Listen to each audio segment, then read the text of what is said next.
Ladies and gentlemen, I request Honorable Deputy Chief Minister of Andhra Pradesh, Sri Pavan Kalyan garu.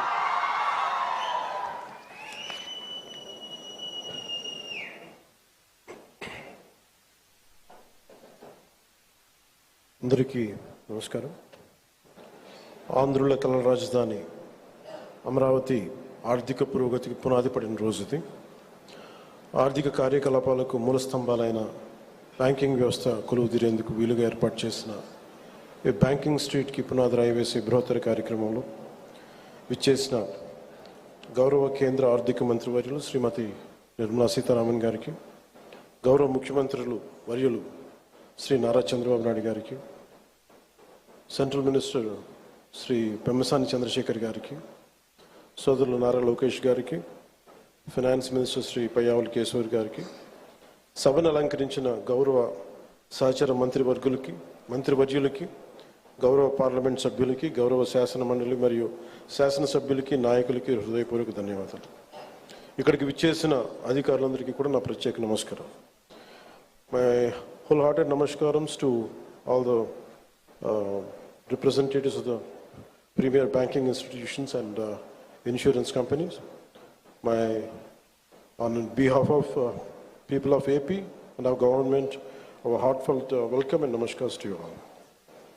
రాష్ట్ర పురోగతి కోసం వేస్తున్న ప్రతి అడుగులో గౌరవ ప్రధాని శ్రీ నరేంద్ర మోదీ గారి నాయకత్వంలోని కేంద్ర ప్రభుత్వం అందిస్తున్న తోడ్పాటు మరువలేనిది. ముఖ్యంగా ప్రత్యేకించి అమరావతి అభివృద్ధికి వారు అందిస్తున్న ప్రోత్సాహం మేము గుండెలో పెట్టుకుంటాం. ఈ రోజున అమరావతి అభివృద్ధి ప్రాజెక్టులు సాగుతున్నాయి అంటే అది నారా చంద్రబాబు గారి నాయకత్వంలోని ఈ ప్రభుత్వం సంకల్ప బలం, మోదీ గారి కేంద్ర ప్రభుత్వ సహకారం. కేంద్రం నుంచి వస్తున్న ఆర్థిక సాయం కాగితాల లెక్కల్లో కరిగిపోకుండా జరుగుతున్న అభివృద్ధి ప్రతి ఒక్కరికి కనపడేలా జవాబుదారీతనంతో ఈ ప్రభుత్వం పనిచేస్తుంది. Madam Nirmala Sitharaman ji, your visit here is not just ceremonial. It is deeply symbolic and strategically this banking institution. You are laying the foundation for financial prosperity. It is a reaffirmation commitment to and a personal endorsement from you and Honorable Prime Minister Modi ji of our developmental vision. నేడు bank of India, Indian bank, bank of Baroda, IDBI, LIC లాంటి premier banking institutions, అలాగే బీమా సంస్థలు ఒకటే చోట ప్రత్యేకించి ఒక banking స్ట్రీట్కి ఉండటం చాలా దేశంలో చాలా అరుదైన సంఘటన. అలాంటి దానికి పునాది వేసిన బ్యాంకింగ్ స్ట్రీట్ అమరావతి నగరానికి ఆర్థిక శక్తినిచ్చే అతిపెద్ద అడుగు. ప్రధాన బ్యాంకుల కార్యాలయాలు, ఆర్థిక సంస్థలు ఒకటే చోట ఉండటం వల్ల ఆర్థిక కార్యకలాపాలు, వ్యాపార లావాదేవీలు చాలా వేగంగా పుంజుకుంటాయి. పెట్టుబడిదారుల విశ్వాసం పెరుగుతుంది. ఆ విశ్వాసం అమరావతిని ఆర్థిక కేంద్రంగా నిలబడుతుంది.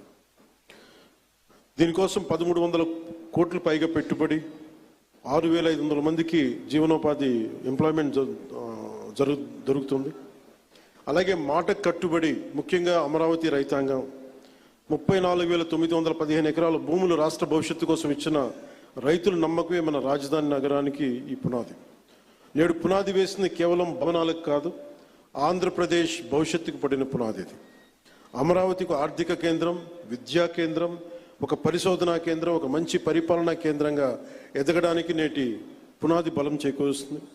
ఈ క్రమంలో కేంద్రం నుంచి అందుతున్న సహకారానికి నిర్మలా సీతారామన్ గారికి ప్రత్యేకంగా ధన్యవాదాలు తెలుపుకున్నాం.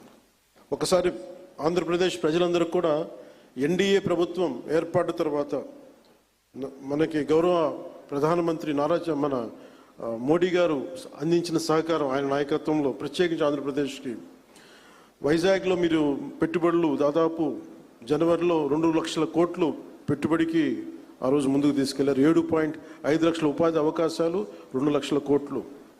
అలాగే అమరావతి పునర్నిర్మాణానికి మే నెలలో 1,07,000 కోట్లు, కొన్ని వేల మందికి ఉపాధి అవకాశాలు. Kurnool super GST super saving సభలో ఆ రోజున కొప్పర్తి అండ్ ఓర్వకల్ కారిడార్ల ద్వారా 13,429 కోట్లు ప్రాజెక్టులు.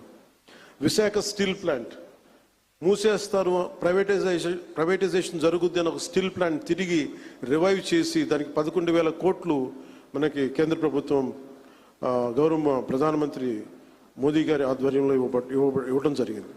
60,000 ప్రత్యక్షంగా పరోక్షంగా ఉపాధి అవకాశాలు వస్తాయి దీనివల్ల. అలాగే పోలవరం ప్రాజెక్ట్స్ ముందుకెళ్తుందో లేదో అనుకున్న పోలవరం ప్రాజెక్టుకి ఈ రోజున కేంద్ర ప్రభుత్వం 12,500 కోట్లు కేటాయించడం జరిగింది. అమరావతి రాజధాని నిర్మాణానికి 15,000 కోట్ల రూపాయలు ఇచ్చినందుకు మనస్ఫూర్తిగా ఇలాంటి, అంటే ఇది ఒకసారి కేంద్ర ప్రభుత్వం ఎంత చేస్తుంది మనకి, రాష్ట్ర ప్రభుత్వానికి ఎంత అండగా నిలబడుతుందని చెప్పడానికి ఇవి బలమైన తార్కాణాలు, బలమైన నిదర్శనం. సో అందుకని ప్రత్యేకించి ఈ సందర్భంగా గౌరవ ప్రధానమంత్రి శ్రీ నరేంద్ర మోదీ గారికి, అలాగే finance minister, central finance minister Shrimati Nirmala Sitharaman గారికి, ప్రత్యేకంగా మీ అందరికీ కూడా, మా కేంద్ర ప్రభుత్వానికి ప్రతి ఒక్కరికి ధన్యవాదాలు తెలుపుకుంటూ, ఈ రాష్ట్రాన్ని చాలా బలమైన నాయకత్వంతో, అపారమైన అనుభవంతో ముందుకు తీసుకెళ్తున్న గౌరవ ముఖ్యమంత్రి శ్రీ నారా చంద్రబాబు నాయుడు గారికి ప్రత్యేక ధన్యవాదాలు, ప్రత్యేక కృతజ్ఞత తెలుపుకుంటూ, అమరావతి రైతాంగం మీరు నిలబడ్డారు, మీకోసం మేము నిలబడతామని తెలియజేసుకుంటూ సెలవు తీసుకున్నాను. జై Hind. Thank you, sir. Thank you very much.